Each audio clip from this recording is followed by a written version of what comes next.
I'm underneath my van. It is still blizzarding outside, and I'm doing some overhead soldering. I'm making this lovely guy a part of this other fellow right here.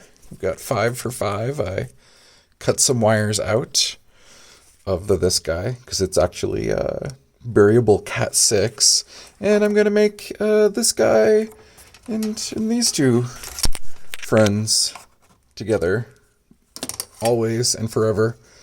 Trying to get the last of the whatchamacallit, the like under the van stuff done, so that way I can lower it and tighten these bolts on this thing that